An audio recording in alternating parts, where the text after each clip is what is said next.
ចឹងឡើយនេះវាប្រាប់ថាបាយគឺយើងមានអីត្រូវជឿបើយើងអ្នកច្បាស់ខាង structure បាទយើងអត់មានបាយកន្លែងហ្នឹងកើតទេយើងរងចាំតែវាប្រាប់ថា sell មិនយើងជឿថា sell ហ្នឹងឯងបាទជំរាបសួរបងប្អូនទាំងអស់គ្នាស្វាគមន៍មកកាន់ channel YouTube បាទ Profit Coffee បាទក្រោយពីបែកគ្នាយូរមែនតើដូចជាចូលប្រហែលខែបាទឥឡូវគឺខ្ញុំឆ្លៀតពេលចេញវីដេអូបាទដោយសារថ្ងៃនេះទីផ្សារ Forex អត់ដើរបាទថ្ងៃសៅរ៍ណាអញ្ចឹងក៏ខ្ញុំឆ្លៀតពេលធ្វើវីដេអូជូនអ្នកទាំងអស់គ្នាទាក់ទងទៅនឹង indicator ថ្មីដែលខ្ញុំនិយមប្រើបាទឬក៏ដែល profitable trader ភាគច្រើនគាត់ប្រើបាទអ្នកដែលគាត់ trade ទៅចំណេញបាទជារៀងរាល់ថ្ងៃណាហើយ free បាទអត់អស់លុយទេអ្នកទាំងអស់គ្នាមិនបាច់ចាំបាច់ទិញទៀតបាទយើងប្រើតែរបស់ free បានដែរបាទអញ្ចឹងបើចូលចិត្តវីដេអូទាក់ទងទៅនឹងការ trade បាទបែបនេះកុំភ្លេចចុច like បាទឬក៏ចុច subscribe ដើម្បីទទួលបាននូវវីដេអូថ្មីៗជាច្រើនទៀតពីខាង channel Profit Coffee អូខេអរគុណច្រើនតោះឥឡូវយើងទៅមើលទៅលើបាទ indicator ដែលខ្ញុំចង់និយាយទាក់ទងទៅនឹងថ្ងៃនេះបាទឥឡូវនេះគឺខ្ញុំបាទបង្ហាញពី live chat តែម្ដងគឺទាក់ទងទៅនឹង BTC ណាថ្ងៃសៅរ៍គឺ goal អត់ដើរទេបាទ BTC បើដើរហើយដើរវាដើរ slow ណាអត់ដើរលឿនដូចមាសទេប៉ុន្តែកន្លែងនេះអ្នកនរគ្នាចាប់អារម្មណ៍អត់គឺយើងមានឃើញ indicator buy sell បាទកន្លែងណា buy កន្លែងណា sell គឺអូខេយើងមានយុទ្ធសាស្ត្រពីរមិចបញ្ចូលគ្នាបាទដើម្បីបង្កើននៅទំនុកចិត្តដល់អ្នកទាំងអស់គ្នាក្នុងការ entry បាទអញ្ចឹងវាមាន indicator 2ហើយខ្ញុំនឹងបង្ហាញអំពី setting ក៏ដូចជារបៀបប្រើបាទអញ្ចឹងយើងមាន indicator 2ទី1គឺអ្នកទាំងអស់គ្នា indicator ទី1ឈ្មោះថា buy sell signal បាទ buy sell signal នេះគឺយើងអាចប្រើ default ទៅឬក៏អ្នកទាំងអស់គ្នាអត់ចង់មានខ្សែញញ៉ៃអ្នកទាំងអស់គ្នាអាចធ្វើការបិទវាបាទជាក់ស្ដែងនេះ default វាគឺអញ្ចឹងណា default វាមានខ្សែញញ៉ៃអញ្ចឹងខ្ញុំអត់ចង់ប្រើខ្សែខ្ញុំក៏លុបបាទអ្នកនរគ្នាគិតថាចង់ប្រើខ្សែក៏បានមិនប្រើក៏បានខ្ញុំលុបទៅមកឃើញវាអត់សូវលយហ្នឹងហើយមួយទៀតមួយនេះ indicator នេះគឺនៅតែសំខាន់ព្រោះតែ indicator នេះគឺមានអ្នកប្រើដូចជាចូលប្រមាណ 100k បាទ indicator នេះគឺមានអ្នកប្រើច្រើនលើសលប់មែនតើគឺយើងនៅតែប្រើយុទ្ធសាស្ត្រ smart money concept បងប្អូនគ្នាបាទយុទ្ធសាស្ត្រ smart money concept គឺនៅតែប្រើការបាននៅតែ aim បាទហើយអ្នកនរគ្នាអាចប្រើជាលក្ខណៈ scalping ក៏បានហើយក៏លក្ខណៈ swing ក៏បានបាទអូខេគឺ good មែនតើបាទអញ្ចឹងយើងមានពីរ indicator នេះដើម្បីមិចបញ្ចូលគ្នាដើម្បី entry រកកន្លែងដើម្បី entry អ្នកនរគ្នាយ៉ាប់អញ្ចឹងកន្លែងនេះគឺ add block បាទ add block បាទឬក៏ហៅថា support ឬក៏ resistance ហ្នឹងឯងបាទអញ្ចឹងយើងចូល buy sell ទៅកន្លែងណាអញ្ចឹងយើងឃើញថាទីផ្សារកំពុងតែចុះប៉ុន្តែយើងក៏មិនទាន់ confirm ថា buy បានដែរបើសិនជាយើងអត់ទាន់យល់ពី smart money concept ទេយើងប្រហែលជាឃើញចុះយើងអាច buy ស្កាត់តែក្នុង indicator យើងគឺអត់ទាន់មាន confirm ថាឲ្យយើង buy ទេទោះបីជាចុះមែនតែខ្ញុំគិតថាវានឹងចុះមកដល់តម្លៃបាទនេះបាទ850នេះបានវាមកប៉ះនិស្សិតណាបាទទើបវាឡើងមែនតើអាហ្នឹងគឺជា confirm ទី1ហើយ confirm ទី2គឺយើងមិន indicator buy sell គឺវាអត់ទាន់មានសញ្ញាថា buy ទេបាទអញ្ចឹងក៏យើងត្រូវការរងចាំដែរណាបាទអញ្ចឹងខ្ញុំសូមនិយាយតទៅនឹងបាទ setting បាទឬក៏យ៉ាងណាឥឡូវហ្នឹងខ្ញុំចង់វល់ខ្លួនឯងវិញឥឡូវ structure បាទអូខេខ្ញុំនិយាយអំពី indicator smart money concept ទៅចុះណាកុំឲ្យស្មុគស្មាញអញ្ចឹង smart money concept គឺយើងមាន setting វាតទៅនឹងបាទ input នេះគឺវាមានកន្លែង internal បាទ internal គឺយើងយក small គឺយើងយក small ឬក៏ tiny ក៏បានដែរកាន់តែទូចមែនតើនិយាយ tiny ហើយទូចល្មមយក small បាទអូខេនេះហើយ swing នេះ swing level size យើងយកមក more អាហ្នឹងឲ្យអស់ធំហ្នឹងហើយមានន័យថាកុំឲ្យច្រឡំគ្នាណាបាទអញ្ចឹងយើងមើល swing បាទ swing មានន័យថាលំហធំនៅក្នុង time frame 5នាទីខ្ញុំមើលនិយាយទូទៅគេមើលក្នុង time frame 5នាទីហ្នឹងឯង ចឹងនេះគឺជា swing ណាបាទ swing គឺ breakout structure ហើយអូខេហើយយើងមើល swing មួយទៀតនៅកន្លែងណាចេះហើយជា chair adjuster ហ្មងឯងនេះ chair adjuster U3 ឥឡូវវាបានចូលជា break បាទទៅជា break មកតង់ទៀតចឹងមានថាវាចោះខ្លាំងមែនទែនចោះរហូតទៅដល់BOI ណា break structure ណាចឹងវាចិត្តដល់ពេលដែល switch ហើយចិត្តដល់ពេលដែល switch chain adjuster ពណ៌បៃតងវិញដែលយើងសង្កត់ថាពេលដល់ពេលឡើងណាអញ្ចឹងនៅពេលនេះវាចោះដល់បាតហើយបើយើងមើលទៅលើ swing បាទចោះដល់បាតខ្លាំងមែនទែនហើយអញ្ចឹងអ្នកនរគ្នាវាអស់ឱកាសក្នុងការ sell ហើយអញ្ចឹងទីផ្សារនេះគឺមានទំនោរក្នុងការ buy ណា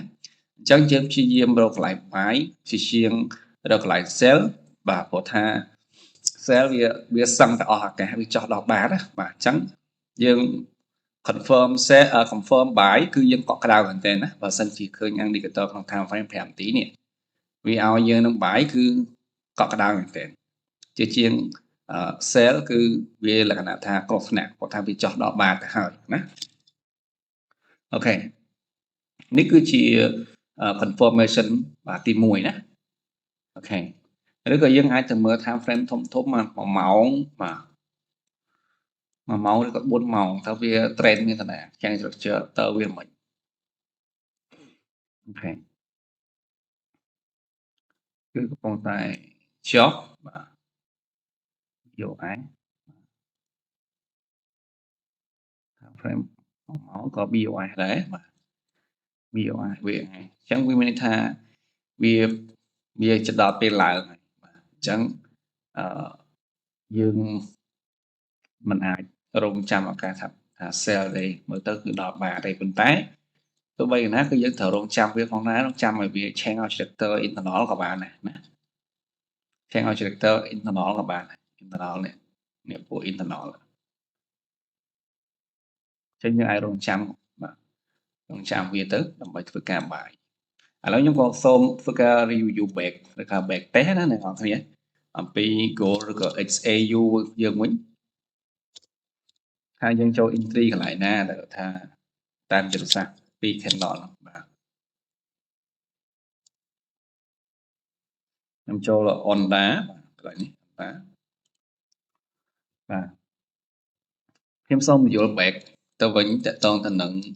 swing បាទជាទូខ្ញុំចង់អ្នកនរគ្នាមើលទៅលើ swing ជាមុនសិនណាព្រោះថា swing គឺជាលំហធំយើងលេងបដោយលំហធំទៅគឺវាកក់ក្ដៅណាជាក់ស្ដែងយើងមើល goal នៅក្នុង time frame 5នាទីបាទជាតបណាខ្ញុំមើលក្នុង time 5នាទីព្រោះថាវា scalping ណាវា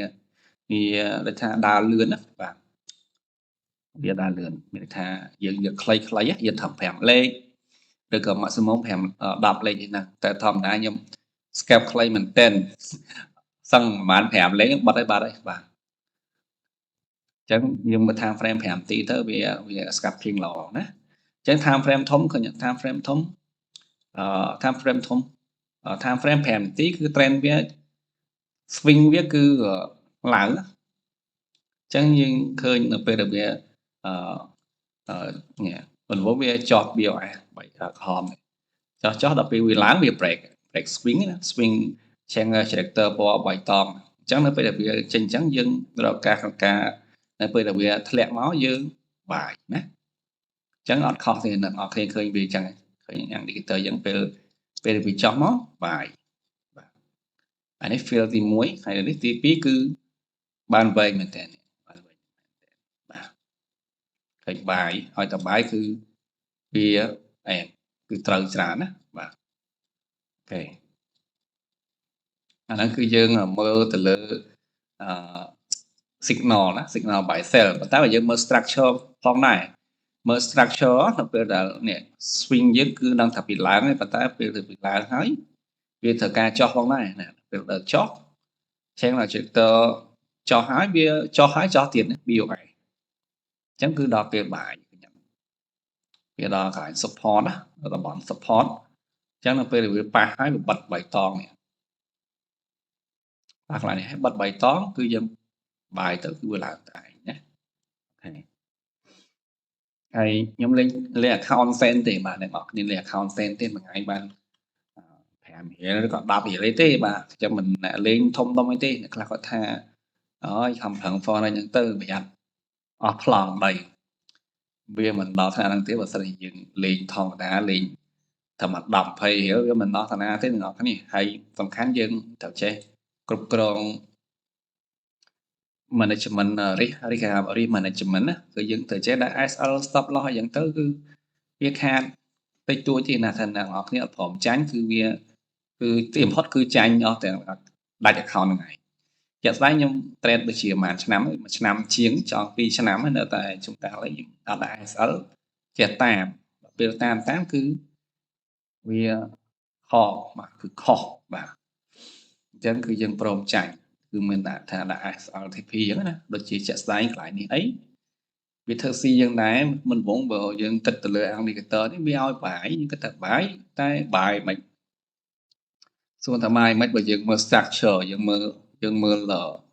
confirm 2បាទយើងមុន entry យើង confirm យ៉ាងហោចណាស់ក៏2ដែរទី1យើងមើលកន្លែងនេះ indicator ប្រាប់ថាវាមិនប្រាប់ថាបាយយើងជឿអត់បើក្នុងនេះគឺអឺវាលំហចុះហ្នឹងមែនអត់អញ្ចឹងពេលណាយើងបាយកន្លែងហ្នឹងគឺវាគ្រាន់តែជាការ pull back ទេបើសិនជាយើងមើលទៅលើ internal ណាបាទយើងអ្នកចេះ structure ដែរពេលវា change ឲ្យ character អត់នេះចោះធម្មតាទៅវាចោះគឺវា pull back ហើយអញ្ចឹងអាកន្លែង pull back នេះគឺយើងត្រូវការsell បាទត្រូវការ sell ហើយកន្លែងនេះគឺ under block ឬក៏យើងដាក់ ISL លើនឹងតិចមកឧទាហរណ៍ថាឥឡូវតំបន់នេះតំបន់40 62នេះជាតំបន់ under block ហើយអញ្ចឹងយើងឃើញ change character ចេញពីហ្នឹងមកបាទចេញពីហ្នឹងមកគឺវា change character អញ្ចឹងទៅពេលដែលវាឡើងទៅគឺឡើងដើម្បីធ្លាក់ឡើងដើម្បីយើង sell ពីកន្លែងហ្នឹងអញ្ចឹងកន្លែងនេះវាប្រាប់ថាបាយគឺយើងមានអីត្រូវជឿបើយើងអ្នកច្បាស់ខាង structure បាទយើងអត់មានបាយកន្លែងហ្នឹងកើតទេយើងរងចាំថាវាប្រាប់ថា sell មិនយើងជឿថា sell នេះហើយណាឃើញថា sell គឺត្រូវបាទហើយដល់ពេលវា BOS វា break out structure អញ្ចឹងវាឡើង change objector ហើយវាចោះមកក្រោមហើយវាចោះដល់ under block ឬក៏ឯង support ធំហើយអញ្ចឹងរឿងអីយើងត្រូវគិតថា sell ទៀតបើយើងរឿងចាំ confirm វាប្រាប់ថាបាយយើងបាយនេះបាយវាទៅជា change objector ពណ៌បៃតងមានថា trend វាឡើងវិញអញ្ចឹងយើងបាយទៅវាត្រូវបាត់តែក៏ពិតខ្ញុំបាយតាំងពីនៅកន្លែងនេះណាប៉ុណ្នេះខ្ញុំបាយតាំងពីនៅកន្លែងនេះនៅពេលវាចោះមែនតែនចោះកន្លែង BOS នេះហើយវាបិទcandle ពណ៌បៃតងនៅលើ candle ពណ៌ក្រហមនេះអ្នកដែលរៀន ICT គឺដឹងច្បាស់ហើយកន្លែងហ្នឹងគឺហៅថា candle range CRT candle range theory ទ្រឹស្ដីនៃ candle វាបិទនៅលើនេះជាធម្មតាពេល trade ខ្ញុំច្រើនគូបន្ទាត់ហើយបិទនេះអានេះគឺ candle មួយវាចោះស្រាប់តែមាន candle មួយវាបិទពណ៌បៃតងនៅលើ candle ពណ៌ក្រហមអញ្ចឹងហ្នឹងសញ្ញាប្រាប់ថាឲ្យបាយខ្ញុំបាយតាំងពីទៅនេះបាយតាំងពីតម្លៃនេះតែប៉ុតវាបិទមែនតែបិទដល់នេះអញ្ចឹងន័យថាយើងបាយដល់តម្លៃ40 50នេះខ្ញុំបាយតាំង40 50បាទអញ្ចឹង40 50វាឡើងទៅមួយជើងវាចុះវិញចង់ភ័យដល់ហ្នឹងអ្នកខ្លះពេលឡើងហើយចុះហើយវាត្រូវការឡងថយក្រោយវាមក hit នេះមកប៉ះunder block នេះវិញហើយបើយើងវាទៅខ្លាំងទៅខ្លាំងមកអញ្ចឹងកន្លែងខ្លះគឺយើងត្រូវការ confirm ថាវានឹងដូចខាងកន្លែងនេះបាយកើតអត់វានៅក្នុង trend ចុះហ្នឹងអញ្ចឹងបាយអត់តន់កើតទេតែវាចុះមកដល់ support នេះសិនបើយើងអាចបាយកើតបាទអញ្ចឹងកន្លែង signal buy sell នេះរៀងmissing ដែរបាទជួនកាលវា error ដែរបាទវាលួចទៅបាយតាមពិតវា pull back ហើយវាចុះអញ្ចឹងបើយើងច្បាស់ខាងstructure គឺផ្សារអត់ធ្វើស៊ីយើងបានទេបាទអូខេអញ្ចឹង indicator ពីរហ្នឹងអ្នកនរគ្នាអាចធ្វើការបាទ ដាក់ទៅតម្លើងទៅគឺ free ហើយវាស្រួលបាទចាំមើលខ្ញុំនិយាយតាក់ទងលម្អិតឡើងវិញទីមួយយើងយក small នេះមក setting នេះមាន MA ច្រើនទៀតមាន small និង normal ហើយនឹងអឺ daily នេះក៏បាន setting មានអីច្រើនខ្ញុំដាក់តាមបណ្ដឹងធម្មតាដាក់ថាឡើង daily មួយ daily នេះមានន័យថាកន្លែង PDL previous day low ហើយ previous day high នេះ PDH នេះ previous day high បាទវាដូចជាអត់មានអីទេបាទប៉ុណ្ណឹងហើយធម្មតាគឺគេ entry នៅក្នុង time frame 5នាទីបាទអរគុណច្រើនសម្រាប់ការទស្សនាហើយកុំភ្លេចចុច like ចុច share ឬក៏ subscribe ទៅដើម្បីទទួលបានវីដេអូថ្មីទៀតហើយមិនយល់ឡើយណាអាច comment ខាងក្រោមបានហើយខ្ញុំមិនមែនជាអ្នក trader ចំណេញលុយរាប់ពាន់រាប់ម៉ឺនដុល្លារទេគាត់តែចំណេញបានថាកាហ្វេកាទៀវនេះអាយទេអ្នកនរគ្នាបាទអញ្ចឹងអ្នកនរគ្នាជឿក៏បានមិនជឿក៏បានបាទគាត់ថារបស់ខ្លួនឯងទៅបាទហ្នឹងហើយថាខ្ញុំនិយាយទៅវាត្រូវអត់